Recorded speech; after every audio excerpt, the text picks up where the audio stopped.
Hello friends, Shashi Agrawal channel के अंदर मैं डॉक्टर शशि अग्रवाल आप सबको वेलकम करती हूँ। और आज का जो हमारा टॉपिक है that is the performance management, जो कि ह्यूमन रिसोर्स डेवलपमेंट के स्टूडेंट्स के लिए रेलिवेंट है। जो लोग नेट की तैयारी कर रहे हैं, लेबर वेलफेयर की या पर्सनल मैनेजमेंट की या इंडस्ट्रियल रिलेशन के लिए, तो उनके लिए ये टॉपिक काफ़ी सिग्निफिकेंट है। और ये टॉपिक जो है ह्यूमन रिसोर्स मैनेजमेंट के स्टूडेंट या ह्यूमन रिसोर्स प्लानिंग के जो स्टूडेंट्स हैं उनके लिए भी रेलिवेंट है।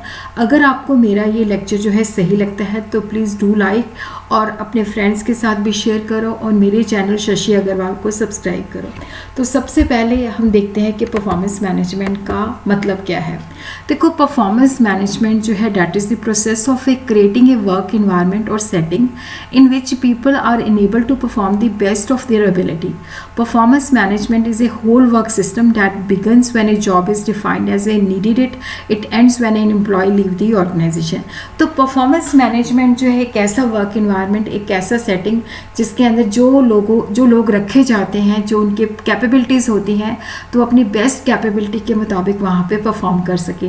तो परफॉर्मेंस मैनेजमेंट जब हम रिक्रूट करते हैं, जब हम सिलेक्ट करते हैं, तो वहीं से शुरू हो जाती है कि हमने जो पर्सन जिसके अंदर वो कैलिबर है, स्किल है, उसी को ही हमने जॉब के अंदर लाना है। Performance management is a whole work system, जो कि जब हम जॉब को डिफ़ाइन करते हैं कि इस जॉब को परफॉर्म करने के लिए हमें ये बंदा चाहिए, और जो हमारी रिक्रूटमेंट और सिलेक्शन पॉलिसी है उसके अंदर हम ये चीज़ को मद्देनज़र रखते हुए उस बंदे को रखते हैं, उसको ट्रेन करते हैं ताकि वो अपनी बेस्ट ऑफ द कैपेबिलिटीज़ के मुताबिक जो है परफॉर्म करे। तो परफॉर्मेंस मैनेजमेंट के अंदर उसकी जॉब ड्यूटीज़ की क्लैरिफिकेशन होती है, स्टैंडर्ड क्या है कि जो हम उससे एक्सपेक्ट करते हैं, उन चीज़ों को रिकॉर्ड किया जाता है, और हर एक एम्प्लॉय के साथ क्या है कि उसकी परफॉर्मेंस को जो है डिस्कस किया जाता है।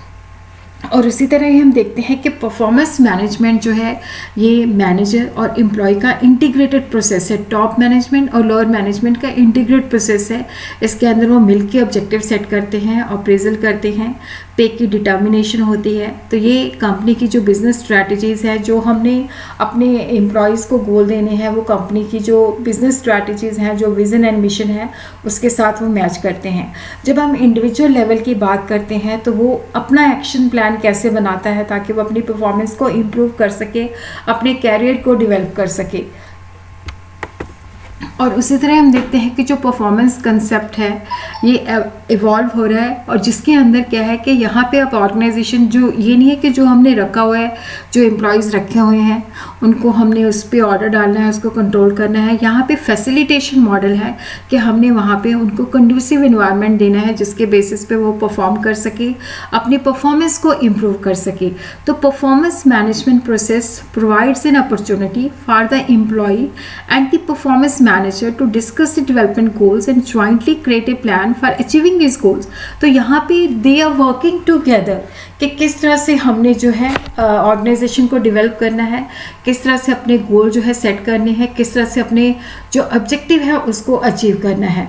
तो परफॉर्मेंस मैनेजमेंट जो है डिसीजन मेकिंग एबिलिटी और अकाउंटेबिलिटी जो है उसके ऊपर फोकस करता है कि किस तरह से हम अपनी डिसीजन मेकिंग को बेटर बना सकते हैं।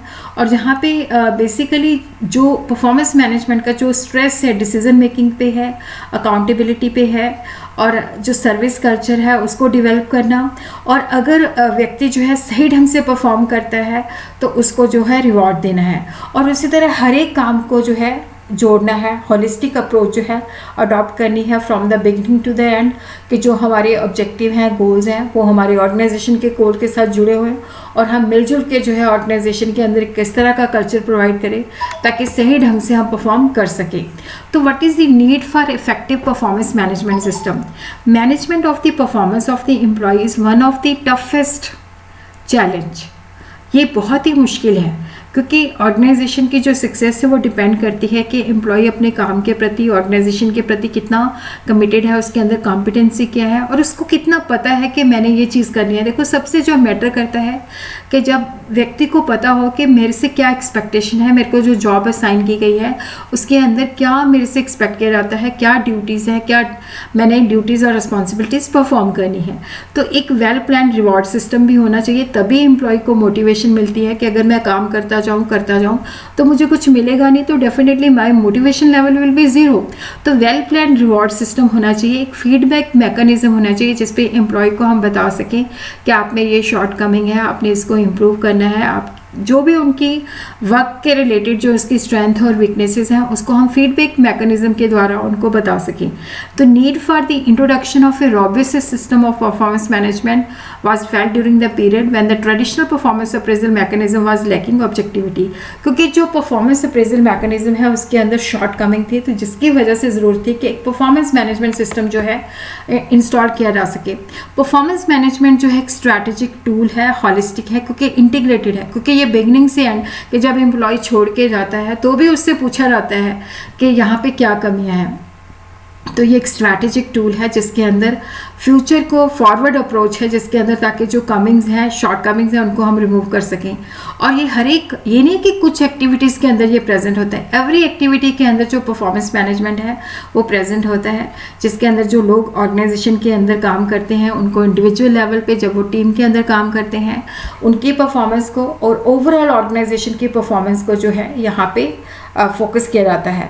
तो it is very important for establishing a culture for the excellent performance by the individual as well as by the team by continuously improving in terms of skill sets and the business process. तो यहाँ पे एक organisation के अंदर देखो एक culture build करना जिसके अंदर क्या है कि इंडिविजुअल मोटिवेटेड हो, ताकि मैंने बेस्ट ऑफ द कैपेबिलिटी के मुताबिक काम करना है, मैंने अपने अंदर स्किल जो है डेवलप करनी है, जनरेट करनी है। और टीम के अंदर भी क्या है कि वो टीम भी जो है एक दूसरे को इम्प्रूव करती है, कंटिन्यूसली इम्प्रूव करती है। जो टीम के अंदर मेंबर्स होते हैं उनकी कैपेबिलिटीज़ को वो डेवलप करती हैं, और जो बिज़नेस के अंदर मेथड्स होते हैं उनके जो है उनको बेटर बनाया जाता है। तो performance management help in building and improving the quality relationship. तो यहाँ पे परफॉर्मेंस मैनेजमेंट के अंदर क्योंकि मैनेजर और जो सबॉर्डिनेट्स हैं, सुपीरियर और सबॉर्डिनेट्स हैं, उनके बीच में रिलेशनशिप भी इम्प्रूव होता है, और ये बहुत ही एक जो है मैटर करता है कि उनके बीच में एक सही और कॉर्डियल रिलेशन जो है बिल्ड होना चाहिए। और उसी तरह हम देखते हैं कि जो परफॉर्मेंस मैनेजमेंट है that is the on going communication between the superior and the subordinate, जिसके अंदर क्या होता है कि वो जो है जॉब फंक्शंस हैं उनको आइडेंटिफाई करते हैं, और उसी तरह ऑर्गेनाइजेशन के गोल्स क्या हैं उनके साथ उसको लिंक करते हैं, और रियलिस्टिक और अप्रोप्रिएट परफॉर्मेंस स्टैंडर्ड जो है मिलजुल के सेट करते हैं, फीडबैक देते हैं, और जो है कंस्ट्रक्टिव परफॉर्मेंस स्टैंडर्ड जो है उसके बारे में कम्युनिकेशन होती है, और जो एम्प्लॉयज़ होते हैं उनको एजुकेट किया जाता है, डेवलप किया जाता है, जिसके बेसिस पे वो अपनी कॉम्पिटेंसी को सस्टेन करते हैं, इम्प्रूव करते हैं, और वर्क परफॉर्मेंस को मेंटेन करते हैं। और उसी तरह परफॉर्मेंस मैट्रिक, देखो यहाँ पे अब हमने जो एम्प्लॉय है उसकी परफॉर्मेंस को जज कैसे करना है, तो definitely that is against the performance metric. Metric जो होता है स्टैंडर्ड मेयर्स होती हैं जिसके बेसिस पे हम परफॉर्मेंस को मेयर करते हैं, जो की परफॉर्मेंस इंडिकेटर्स होते हैं, जैसे ट्रेडिशनल परफॉर्मेंस मेयर्स थी profit performance, return on investment, earning per share. तो अभी जो है बैलेंस स्कोर कार्ड जो है that is also a very important popular conceptual model for measuring the performance metric. और उसी तरह हम देखते हैं कि what are the various component of the performance management system. Performance planning is jointly done by the employ and his supervisor. Employ और जो उसका सुपीरियर है वो इकट्ठे मिलके जो है डिसाइड करते हैं कि हमने अचीव क्या करना है, और यहाँ पे एम्प्लॉय और उसका जो सुपरवाइज़र है दोनों मिलके जो है टारगेट और की परफॉर्मेंस एरिया जो है वो डिसाइड करते हैं। तो यहाँ पे एम्प्लॉय जो है उसको इन्वॉल्व किया गया है, तो एम्प्लॉय को लगेगा कि मेरे को इंपॉर्टेंस दी गई है, तो डेफिनेटली एक मोटिवेशन लेवल आ जाता है। Performance appraisal and review, appraisal जो होते हैं साल के अंदर 2 बार होनी चाहिए, और एम्प्लॉय जो है अपनी सेल्फ फिल्ड जो है रेटिंग करते हैं और अपनी अचीवमेंट के बारे में बताते हैं, और सेल्फ अप्रेजल के बाद जो है फाइनल रेटिंग जो होती है सुपरवाइज़र प्रोवाइड करता है। और इंटायर जो प्रोसेस होता है रिव्यू का, इसके अंदर दोनों की जो एम्प्लॉय और अप्रेजर की जो है पार्टिसिपेशन होती है, जिसके अंदर क्या है कि अगर उसकी परफॉर्मेंस के अंदर डेफिशिएंसी है तो क्या रीज़न है, कंट्रोलेबल रीज़न है, अनकंट्रोलेबल रीज़न है, इसको हम किस तरह से रेक्टिफाई कर सकते हैं। Feedback on the performance followed by the personal counselling and performance facilitation. तो यहाँ पे क्या होता है कि देखो जो एम्प्लॉयज़ काम करते हैं उनको फीडबैक दिया जाता है, उनके साथ वेरियस काउंसलिंग सेशंस होते हैं कि किस तरह से उसको एडवाइस किया जाता है कि ये तेरे में शॉर्ट कमिंग है, ये तेरी स्ट्रेंथ है, किस तरह से अपनी शॉर्ट कमिंग को तू ठीक कर सकता है। Supervisor communicate the areas of improvement to the employ and also inform where he stand in relation to the achievement of his target. उसको बताया जाता है कि तेरी ये स्ट्रेंथ है, ये शॉर्ट कमिंग है, तूने इतना लेवल जो है अचीव किया है। तो एम्प्लॉय जो है यहाँ पे उसको बहुत ही ओपन और क्लियर कट फीडबैक मिलता है और उसी तरह उसकी ट्रेनिंग रिक्वायरमेंट जो है आइडेंटिफाई की जाती है ताकि जो शॉर्ट कमिंग्स हैं उसको और जो है रिमूव किया जा सके और जो कैपेबिलिटी उसके अंदर है उसको और जो है स्केल अप किया जा सके।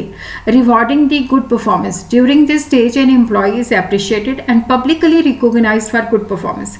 यहाँ पे अगर एम्प्लॉय एक अच्छा करता है तो पब्लिकली क्या है कि उसको अपलॉड किया जाता है, उसको रिकॉग्नाइज किया जाता है, उसको अप्रिशिएट किया जाता है, उसको प्रॉपर रिवॉर्ड दिया जाता है, जिससे उसका मोरल और कमिटमेंट लेवल, मोटिवेशन लेवल जो है, बिलोंगिंगनेस जो है वो इंक्रीज होती है।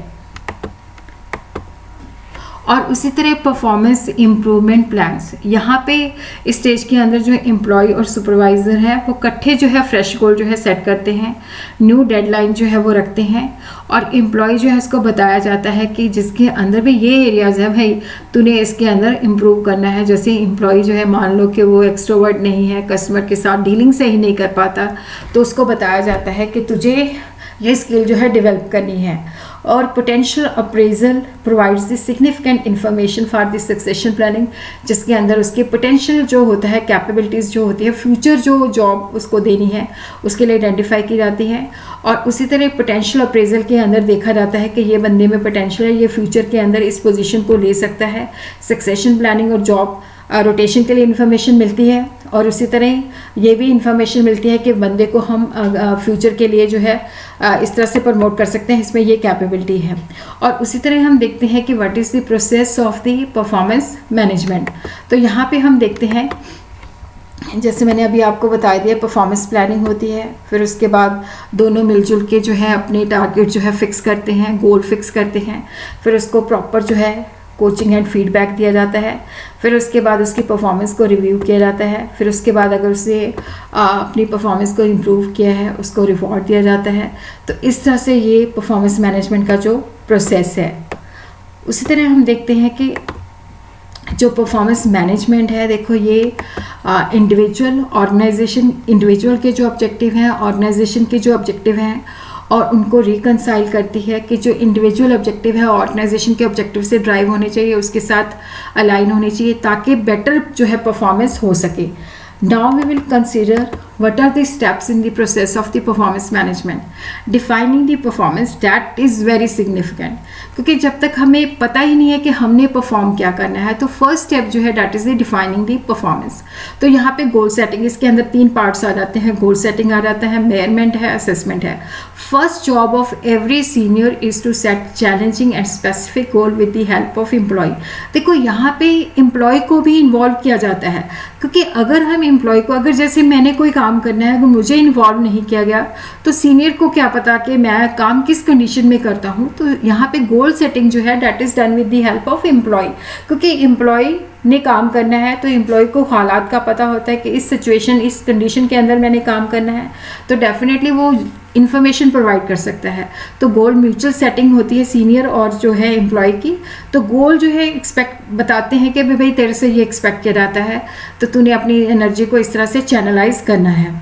और मेजरमेंट के अंदर क्या है कि देखो अब यहाँ पे गोल सेटिंग के अंदर टारगेट फिक्स हो गए, फिर उसके बाद उसकी एक्चुअल परफॉर्मेंस जो होती है वो देखी जाती है, फिर उसको उसके साथ कंपेयर किया जाता है, उसकी रेगुलरली असेसमेंट की जाती है। और उसी तरह जो सेकेंड स्टेप है that is the facilitating the performance. तो यहाँ पे भी क्या है कि देखो जो परफॉर्मेंस के अंदर जो रुकावटें हैं, जो प्रॉब्लम्स हैं, उनको दूर किया जाता है कि जो हमने टारगेट फिक्स किए हैं उसके अंदर जो रुकावटें हैं, जो मतलब जो बैरियर्स हैं, जो प्रॉब्लम्स हैं वो आइडेंटिफाई किए जाते हैं और उसी तरह जो व्यक्ति है उसको सफिशिएंट रिसोर्सेज टूल जो है, अब मेरे को काम मिल गया बट मेरे को टूल्स ही नहीं मिले तो मैं अपना काम कैसे परफॉर्म करूँगी। Providing of the sufficient resources for doing the job in the right way and timely.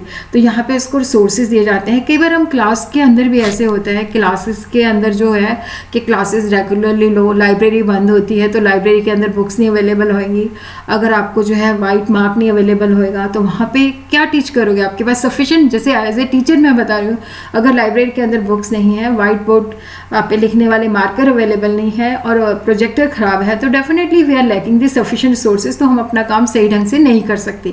तो इसीलिए क्या है कि जो एम्प्लॉय ऑर्गेनाइजेशन के अंदर काम करते हैं उनके पास सफिशिएंट रिसोर्सेज होने चाहिए, तभी वो काम कर सकते हैं। इसीलिए कहा to remove the barriers and problems. आपको काम असाइन कर दिया बट आपके पास टूल्स ही नहीं है तो आप काम किस तरह से करोगे। तो परफॉर्मेंस फैसिलिटेशन का है कि जो काम उसको दिया गया है उसका सपोर्टिंग सिस्टम, सपोर्टिंग इंफ्रास्ट्रक्चर वहाँ पे होना चाहिए ताकि वो अपने काम को सही ढंग से कर सके। तो यहाँ पे देखो परफॉर्मेंस फैसिलिटेशन के अंदर क्या है कि जब हम बंदे को रिक्रूट करते हैं, सिलेक्ट करते हैं, तो वहीं पे हमने जो है राइट एम्प्लॉय रखना है। जैसे मैंने आपको पहले भी कहा था कि performance management start from the beginning, तो बिगिनिंग से ही हमने we have to hire the right employ जो उस जॉब के साथ जस्टिस कर सके। और उसी तरह encouraging the performance, the reward should be really worth for the employ. अब देखो मैंने काम किया है बट मेरे को जो रिवॉर्ड मिला मुझे लगता है कि क्या दे दिया भाई इन्होंने, बुरा लग रहा है। तो अगर रिवॉर्ड जो है वो मेरी एस्पिरेशन, मेरी रिक्वायरमेंट के मुताबिक खरा उतरना चाहिए। तो it is very important to consider the following thing while setting the reward. तो सफिशिएंट अमाउंट ऑफ रिवॉर्ड होना चाहिए और अप्रोप्रिएट टाइम पे मिलना चाहिए और फेयर मैनर के अंदर जो है रिवॉर्ड मिलना चाहिए। देखो फेयर जो है ये सब्जेक्टिव है, reward should be provided in a fair manner. Fair जो है सब्जेक्टिव है, पर्सन टू पर्सन डिफरेंट करता है। बट इसके अंदर क्या है कि देखो यहाँ पे हम जो है कि ये देख सकते हैं कि हम एम्प्लॉय से इंफॉर्मेशन ले सकते हैं कि उसको किस तरह के रिवॉर्ड चाहिए, किस तरह के रिवॉर्ड से ज़्यादा मोटिवेशन मिलती है। और सारे एम्प्लॉयज़ को हम कंसिस्टेंटली जो है ट्रीट करते हैं और यहाँ पे जो वो रिवॉर्ड दिए जाते हैं जो हमें लगता है कि एम्प्लॉय वाकई जो है रियली केयर करते हैं कि जो एम्प्लॉय की एक्सपेक्टेशन होती है वही रिवॉर्ड उनको दिया जाए। और उसी तरह क्या है कि रिवॉर्ड प्रोसेस का उनको प्रॉपर जो है लॉजिक पता होना चाहिए। तो उसके बेसिस पे हम कह सकते हैं कि जो परफॉर्मेंस मैनेजमेंट है that requires the manager should define the performance. पहले परफॉर्मेंस डिफाइन करे कि एम्प्लॉय से एक्सपेक्ट किया जाता है, फिर उसको सपोर्टिंग इंफ्रास्ट्रक्चर प्रोवाइड करे, फिर उसके बाद उसको मोटिवेशन दे कि किस तरह से अपनी परफॉर्मेंस को तूने और बढ़ाना है, रिवॉर्ड दे, रिकॉग्नाइज करे। और उसी तरह क्या है कि देखो जैसे कंपास नहीं होती, जो मैनेजर है वो अपने एम्प्लॉयज़ को orientation, direction, feedback, motivation provide करे। अब हम देखते हैं कि what are the essentials of effective performance management. तो यहाँ पे हम देखते हैं कि जो मेंबर्स ऑर्गेनाइजेशन में काम करते हैं उनका एक्टिव पार्टिसिपेशन होना चाहिए, टॉप मैनेजमेंट की सपोर्ट होनी चाहिए, कमिटमेंट होनी चाहिए, ऑर्गेनाइजेशन की विजन, मिशन एंड गोल जो है क्लियर होनी चाहिए और सबको पता होना चाहिए क्योंकि वहीं से ये ड्राइव किए जाते हैं। और कम्युनिकेशन जो है that is a very important condition for a performance management. Organisation के अंदर 2 वे कम्युनिकेशन होना चाहिए, ओपन एंड ट्रांसपेरेंट कम्युनिकेशन होनी चाहिए ताकि एम्प्लॉयज़ को मोटिवेट कर सके, एम्प्लॉय अपनी बात को खुल के कह सके, अपनी परफॉर्मेंस को बेटर बना सकें और जो है परफॉर्मेंस पैरामीटर को आइडेंटिफाई कर सके और की परफॉर्मेंस की डेफिनेशन उनको पता होनी चाहिए कि आपसे क्या एक्सपेक्ट किया जाता है। सुटेबल रिवॉर्ड और रिकॉग्निशन सिस्टम होना चाहिए और उसी के बेसिस पे उनकी ट्रेनिंग नीड जो है और पीरियोडिक असेसमेंट जो उनकी परफॉर्मेंस अप्रेजल किया गया है उसके बेसिस पे ट्रेनिंग नीड जो है असेस करनी चाहिए और उनको प्रॉपर ट्रेनिंग जो है प्रोवाइड करनी चाहिए।